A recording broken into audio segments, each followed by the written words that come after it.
bear with me, I have a few things at the top. Okay, so good afternoon, everyone. Today in Lewiston, Maine, the President and the First Lady will pay their respects to the victims of the horrific shooting attack last week. They will spend time with families and community members grieving after this senseless act of violence and express heartfelt gratitude to the courageous first responders, devoted nurses, and everyone else on the front lines of this response. The President will also deliver remarks honoring this community while calling on lawmakers to do more to prevent such tragedy from ever happening again. Senators Collins and King and Representative Pingree are traveling with us, and in Lewiston, the President and First Lady will be greeted by Governor Mills, Lewiston Mayor, and Auburn Mayor as well. Last Sunday, at the President's direction, Greg Jackson, Deputy Director of the White House Office of Gun Violence Prevention, traveled to Maine. He has been on the ground all week to ensure the entire federal government is coordinated in our response. He has been working to streamline federal resources and identify any unmet needs and closely coordinating with the governor's team throughout. The President has taken historic action over the last 2.5 years to end the gun violence epidemic tearing our nation apart. Congress has a responsibility too. They must pass on an assault weapons ban. They must enact universal background checks, require safe storage, and end immunity from liability for manufacturers. Congress has the power to ensure an event like this does not happen again. The time is now to act. And today, continuing our 10 Days of 10 Drug series, we're highlighting Novolog and FIOPS, an insulin product selected for Medicare price negotiation as part of President Biden's Inflation Reduction Act. More than a quarter of Medicare beneficiaries have diabetes, and they may need insulin. Last year, nearly 800,000 seniors spent hundreds of dollars a month for a life-saving drug, while Big Pharma raked in record profits and spent $400 million on lobbyists to keep prices high for Americans. One of those seniors is Dawn from New York, who takes Novolog to treat her diabetes, who has been forced to decide which bill to pay late so that she can afford her life-saving medicine. For years, politicians talked about taking on Big Pharma to lower drug prices for seniors. President Biden and congressional Democrats finally got that done by passing the Inflation Reduction Act without a single Republican vote. As a result, for the first time ever, instead of drug companies charging Americans whatever they want for life-saving drugs, Medicare will be able to negotiate lower prices, and the out-of-pocket cost for insulin is capped at $35 for seniors like Dawn. And finally, today, Departments of State and Defense announced a new package of weapons and equipment for Ukraine to meet their critical battlefield needs. The package is partially drawn from existing U.S. military stocks using presidential drawdown authorities that Congress has previously given us, including additional munitions for Ukraine's air defense ammunition, for U.S. provided rocket system, artillery rounds, javelins, and anti-tank systems to help Ukraine as they defend their sovereignty and independence against Russian brutality. We're also sending Ukraine equipment to strengthen its air defenses against Russia's use of Iranian UAVs, using the Ukrainian Security Assistance Initiative, USAI, through which DoD contracts out new equipment to be built for Ukraine. Today's announcements exhaust the remaining USAI funds currently available to support Ukraine, and while we do have remaining PDA authorities to continue to fulfill Ukraine's immediate battlefield needs, we are beginning to provide Ukraine with smaller PDA packages in order to stretch out our ability to support Ukraine for as long as possible. The people of Ukraine are on the front lines in the fight for freedom and democracy. As we head into what will likely be another brutal winter full of Russian attacks, it is critical that Congress send the world an important message about America's resolve and take action to pass the President's National Security Supplemental Request and show Vladimir Putin and the rest of the world that the United States continues to stand strongly with Ukraine. And with that, you want to kick us off? Thank you, Karine. I have 3 questions, 2 on the Middle East and 1 on Lewiston. The first, Israeli Prime Minister Benjamin Netanyahu rejected calls for a ceasefire unless hostages are released, and Hezbollah leader Hassan Nasrallah has said his group is prepared for anything based on a continuation of Gaza bombardments. Does the administration believe that escalation in this conflict has already occurred? So let me just say the first thing on the Prime Minister of Israel and the statement that he made. Look, this is something that we are going to continue to discuss with Israel. We've been clear about our position.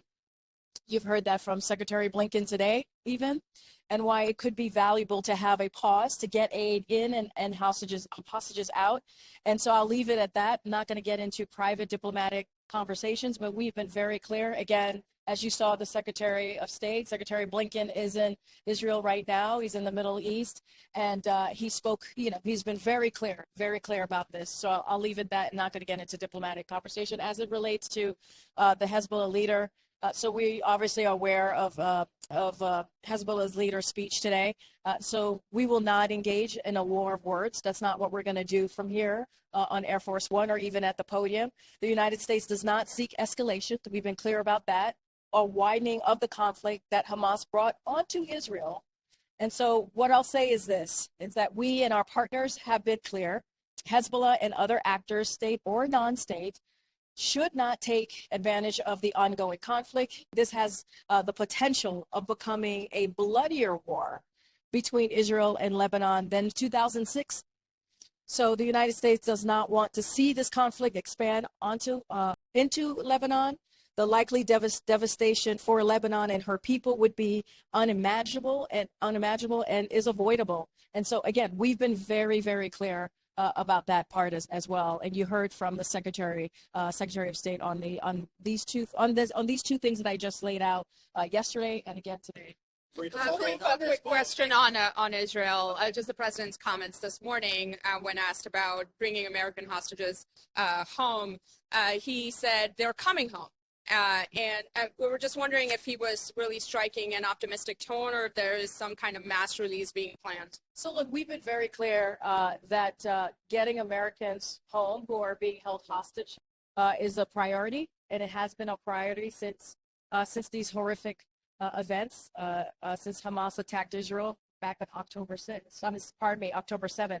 And so that is a priority. Obviously, this is a president who is optimistic. Those important diplomatic conversations are continuing to happen.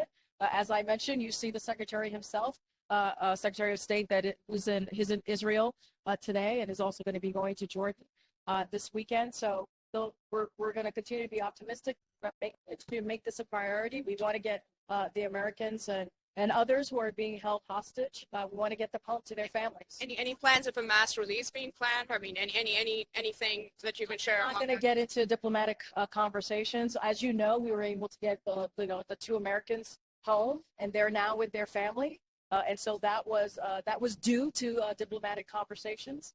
Just not going to get into any. I'm not going to read out or lay out any of these private conversations that are ongoing, but we've been very clear about this being a priority. And I had one on the Hezbollah leader's speech today. I mean, he warned of a wider conflict, but one way to view his speech is also that Hezbollah is perhaps not planning an immediate full-scale conflict and full-scale battle.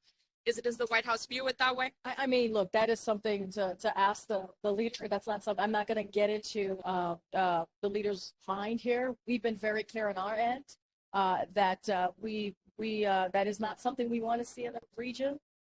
We've been very, very clear. Again, I'll just refer you back to what the Secretary said today and yesterday about this, and we've been very consistent on that. Karine, what's the White House's view on a ladder to CR, as the Speaker Mike Johnson has described it, where I guess different areas of the appropriations will be expiring at different dates? Like, is the White House willing to consider that, or is that something that you would reject out of hand? So look, we've been really very, very clear about, so obviously, as it relates to the national security bill that the House, that on Israel, that the GOP House bill, obviously the president's been very clear. We put out a SAP. We said that the president would veto it. And so we've been very clear about that. As it relates to the broader national security package and domestic package, as we talk about Israel, Ukraine, and the other domestic pieces of the supplemental, we believe, there is bipartisan support. these are emergency requests that have bipartisan support, and so certainly we want to see that moving forward. As it relates to anything else, I know you're asking about the CR to avoid a shutdown. I believe that's what you're asking about. That is for them to decide, right? That is, they have to do their job. They have less than 2 weeks to get this done, to keep the government open. That is what Congress is like. One of their main duties is to keep the government open. That is up to them to figure that out. We're not going to get into what that's going to look like. The president said when we almost got too close to a shutdown the last time, this could be avoidable. We should not be seeing GOP House leading us to this potential crisis. Senator Dick Durbin became the first U.S. Senator yesterday to call for a ceasefire between Israel and Hamas. Meanwhile, a group of progressive senators sent President a letter asking about his humanitarian aid request. And among their questions were, what political authority would administer Gaza after an Israeli operation? What is the White House's message to members of the Democratic Party who perhaps do not share the president's view on this war? So, we've been very, very clear on this. And again, Secretary Blinken actually spoke to this in his opening remarks before he took questions with the press corps that's traveling with him, which is now is not the time for a permanent ceasefire. We've been very clear. It would benefit Hamas, given them time to regroup and plot a new attack or new attacks. And we support humanitarian pauses. We've been clear about that in the fighting. Temporary localized stoppage, and that is different. That is very much different than a ceasefire. A pause to get hostages out, and in and out to allow humanitarian aid could be allowed in and out, obviously. And a pause to save innocent lives. That's what we've been clear about. That's the difference for us, and that's what we've been calling on. And those are those diplomatic conversations that we're having. Karine, there's are you done for just a second? I didn't mean to interrupt. Sorry, didn't mean to interrupt. Karine, there's been reporting. Trying my best. We're all one big happy family. I wanted to ask about the reporting. I think in Politico that Democrats are kind of being told to be prepared to accept some immigration and asylum proposals and a supplemental that may be unsavory, that they may not like. Does the White House have a position on how far you're willing to go on some of these immigration proposals? I mean, I have to be very clear here. Those reports are just not accurate. As we've said repeatedly, Congress needs to take action to support Ukraine and to provide sufficient resources to the border. I talked a little bit about this at the podium yesterday. Our immigration system is broken. We've said that. We're not the only president that has been dealing with a broken system. Republican presidents had to. Other Democratic presidents had to, and only Congress. And this is the reality. Only Congress has the power to comprehensively address it. And so that is why on the first day of his administration, the first piece of legislation the president put out was immigration reform bill to Congress, a comprehensive immigration reform bill. So Republicans say they are serious about this, about dealing with the border. This is an opportunity for them to do that. Now is the time for them to prove it by getting serious and providing resources the federal government needs to fully support DHS Southwest border operation and invest in our immigration agency to expedite and improve processing capacity. What we have seen from them in the past, is bills that actually take away key law enforcement to be at the border, while the president is adding and has added CBP and law enforcement at the border. They put bills trying to take that away. And so we can't politicize this. We got to take this very seriously. And now is the opportunity for them to show that they're serious. Great. And just one quick housekeeping note. Yesterday, it was 74 Americans and their families. Do you have an updated number on that? I do. Give me 1 second. Do you have some numbers for you here? So, again, we talk about diplomatic efforts and diplomatic conversation. That's something that the president believes in. And because of those efforts, another large group of Americans are expected to depart Gaza today via the Rafah crossing. Providing rolling numbers of Americans and family members is challenging. But I can confirm yesterday, Embassy Cairo assisted more than 100 U.S. citizens and family members who had departed Gaza We know additional U.S. citizens and family members departed Gaza yesterday who did not seek assistance from our embassy team, but we continue to be focused on getting as many Americans out as quickly as possible, and we expect more Americans to depart over the next several days. But of course, this is a fluid situation, intense diplomacy, again, intense.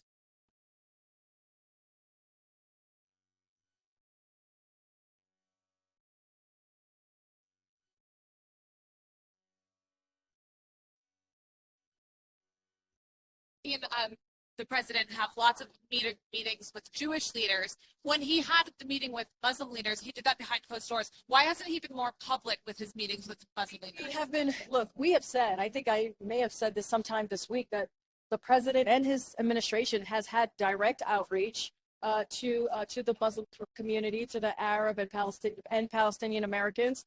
We've been doing that, and we're going to continue to do that with that community and also the Jewish community as well. We know many people are hurting right now, and the president understands that and wants to hear from these communities. And so, as you heard us this week, we announced another strategy to deal with anti-Semitism, more specifically on college campuses. We talked about that earlier this week. We talked about our strategy to combat Islamophobia. So we've been very clear about that. And when we think about hatred in these communities, that is something that the president and this administration has been putting out policy to combat that since last year, December. And so this is important to the president. And so we'll continue to speak to that. Could you be more specific? You said a large group is expected today. Does that mean dozens? I mean, I also said that it's really hard. It's challenging, right, to give exact numbers. And so we will do our best, obviously, to provide as numbers as they come in. But this is also a very fluid situation. What's happening on the ground is very dynamic. But again, these are intense diplomatic conversations that are happening that has led to, by the president's direction, to get the Rafah crossing open so that American citizens and other foreign nationals can leave Gaza if they choose. Thank you. First, two questions, one international, one domestic.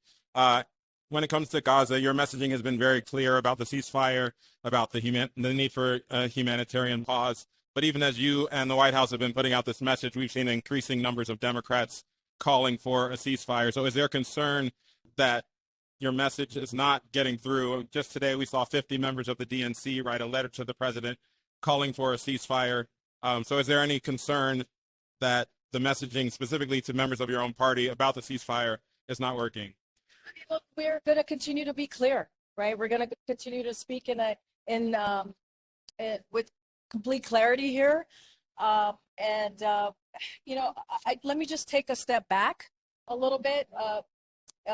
Israel has a right to defend itself against Hamas, which said that it will repeat October 7th until Israel is eliminated. That's what Hamas said. We heard from them directly. Israel has an added burden because Hamas has taken civilians as human shields for its terrorist infrastructure, but does not lessen the responsibility for Israel to act consistent with the laws of war. It's critical to distinguish between terrorists and civilians. Every civilian death is a tragedy, Palestinian, Israeli. Every loss of life, it's heartbreaking. And the president believes in the sanctity and dignity of every innocent life. So the people of Gaza didn't ask for this. Hamas doesn't speak for them and instead places them in greater danger. So we know there has been enormous loss there and that too many families are grieving. Too many have been lost, too many have been hurt, and too many are missing.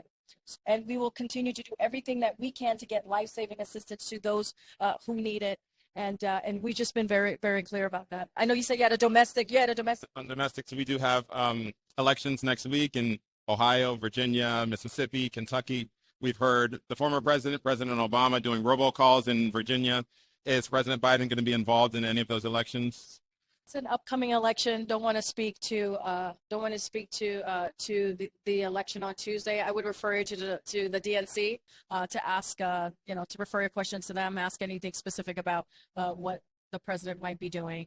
So I refer you to Karine, I have one on the jobs report.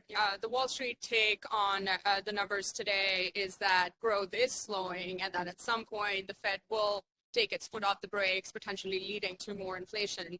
Why is the White House view on this out of consensus? So I'm definitely not going to comment on the Fed and whatever monetary policy or actions that they're taking. They are independent, and we are going to, I'm just going to leave it there and just not going to comment on the Fed. And any comment on the growth piece of it? So that I can comment on. And so look, Bidenomics, what we believe you're seeing from this data, the jobs report today is that Bidenomics is in action. And, 150 jobs were created throughout the president's administration. We've seen more than 14 million jobs created under this president. Unemployment continues to be at under 4%. That's for 24 months now.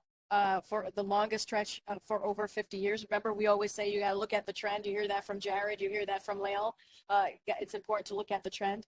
Share of working age Americans with jobs is higher than before the pandemic, and record share of working age women have jobs, and that's important. And what we're seeing on the other side is they want to continue to push economics, which is failing the middle class. The president cares about the middle class and wants to build that up from the middle up, the middle out, bottom up. And you're continuing to see Republicans talking about cutting Social Security, Medicare, Medicaid, raising costs for hardworking families. There is a difference between us. The president sees this very, very differently. And so that's going to be our focus, make sure that we have an economy that works for all. So the administration is confident that growth is going to continue and that, what Wall Street is talking about in terms of there being a slowdown in what we're seeing. We have said, and you know this, Nandita, we have said that we're in a transition, right, to a slower and steady growth, and that's what we're seeing. But it doesn't negate the trends that we're seeing, right? It doesn't negate the fact that unemployment is under 4%, which is something that we've seen again for 21 months. Doesn't take away the fact that this president, under his presidency, has created 14 million jobs, and so it's slow and steady growth as we're going into this transition. Give a week ahead. Give a week ahead. Have a week ahead. We'll get that.